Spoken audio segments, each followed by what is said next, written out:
course, it doesn't fit into frame.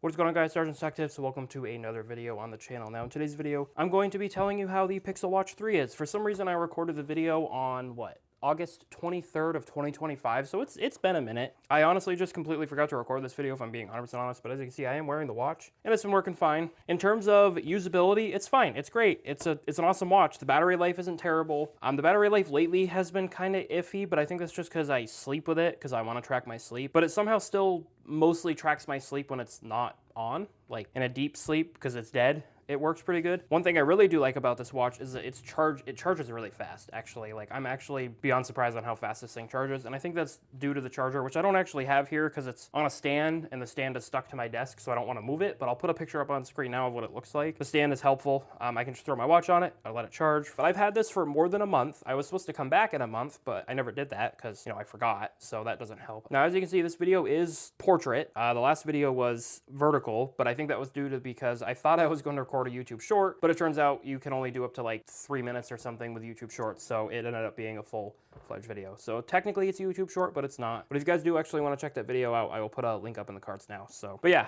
battery life's pretty good. Usability, it's great. It does freeze from time to time, but it only really freezes after it boots up. After it boots up and warms up, it's honestly fine.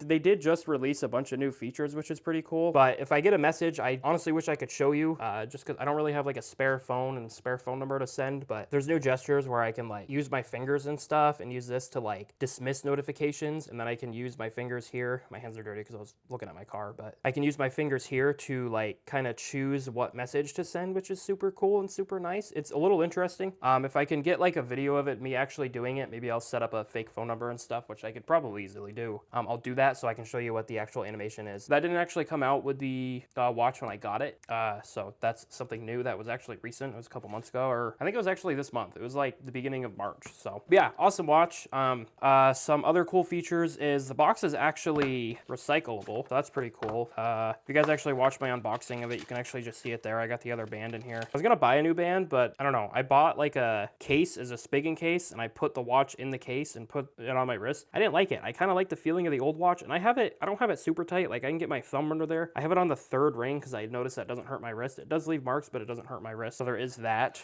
But yeah, the packaging is recyclable, which is super cool by Google's, well, on Google's end. I haven't really done a lot of videos on smartwatches, so I can't really think of everything to say, but if there's like something specific you guys want to know about, just let me know in the comments below and I will answer that question. But yeah, in terms of usability, it's super cool. It's super fluid. As you can see, I got 6 hours and 6 minutes of sleep here. Pretty nice to have, and you can go into the Fitbit app and view everything. This is part of the data that I wanted. But in terms of the Pixel Watch, usability is great. Battery life is great. The screen is honestly perfect size for me. I don't really like massive watches. I am kind of upset I actually bought this and just completely missed the fact that the Pixel Watch 4 was coming out, and I honestly should have waited because this would have gone down in price and I could have gotten this, or I could have waited for Pixel Watch 4, which obviously would have lasted a lot longer, but that's okay. The Pixel Watch 3 is fine, and I haven't really had any issues with it, and it does support the new update where it allows all the colors to match the color that you chose on your watch face, which is super nice. But yeah, it's a super cool watch. I think it's pretty good. You also have Fitbit ECG, which works really well. We got all the dates and stuff. I don't know why it says Sunday, April 5th. Oh, because that's Easter Sunday. Okay, I was super confused. We got my heart rate, which is about 103 BPM, beats per minute. My steps, I haven't taken that many steps because I work in IT, so I don't do a whole lot of walking as much, at least not today. Usually I do more, but not as much today. And then I got my sleep, which is nice, and I can view it here. I would like to show you the Fitbit app, but I can't because I'm recording on my phone. I really do need to get a camera, which if you guys want to donate, I'll put a link in the description below. Not that my phone's been doing terrible, it's just it runs out of storage and stuff, so, but enough blabbering. I actually got the 41mm if you guys are interested, and the Wi-Fi. I don't see a point in having a second phone number on the watch. I guess it would be kind of ideal if I do a lot of traveling and I want to have like an emergency number if people can't reach me on my main number, but I haven't really had a reason for it or a use for it, so I haven't really bothered. In terms of watch faces, depending on the watch face you want, you can download them. I actually just downloaded them, but these are all the watch faces I have. This is the one I currently use, which is just called Watch Face. This is MDS452, which is a nice one. It's more bare bones, doesn't have as much information, but it's super clean and sleek. I also have this active one, which I think this is actually a regular watch face that just comes with the watch, which is super nice. There's a lot of nice watch faces and stuff. This index one is super nice, and as you can see, it applied the theme. I didn't want to do that. This one's super nice too. I actually do like this one because it kind of just shows all the important information. The main reason I use this one is because it shows my phone phone battery, and that's just kind of cool to me. But it does come with quite a few watch faces, and you can actually download and install watch faces, which is the joy of Android. I'm not sure how it works on iPhone, if there's like a whole store like there is for Android watches, but that is possible. I can download a bunch of watch faces, which is super cool. In terms of widgets, it's kind of hard to show you the different widgets because I have to be on the phone, so I'm not gonna do that. There is quite a few widgets and stuff. You can actually install some, which I think I have one installed here. This one right here, I don't remember the name of it, but it's super nice that you can install these widgets and get certain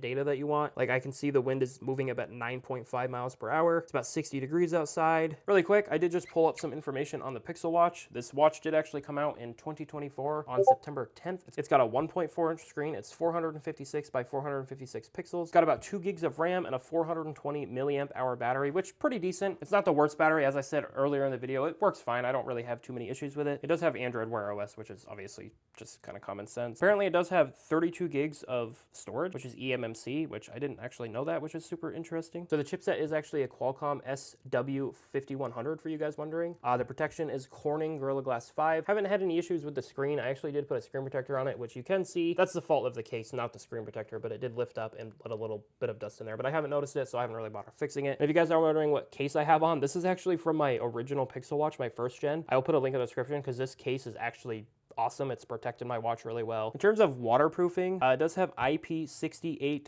dust and watertight resistance. It's immersible up to 50 meters, 5 ATM. I'm not really sure what that means. It is ECG certified, which is super cool. The weight is about 37 grams. It does have an LTPO AMOLED. It gets up to 2000 nits peak brightness. I don't have a way to test that, but from what I've noticed, I haven't really had any issues even with super bright sunlight, so that's handy. But yeah, guys, if you guys want to see more videos like this, let me know in the comments below. I can do a video on my 9 Pro XL if you guys want to see that. Also, let me know in the comments below. Thank you guys so much for watching.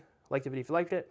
Dislike if that it sucked. Subscribe to the channel if you guys have not done so already. I will see you guys in the next video, and peace out.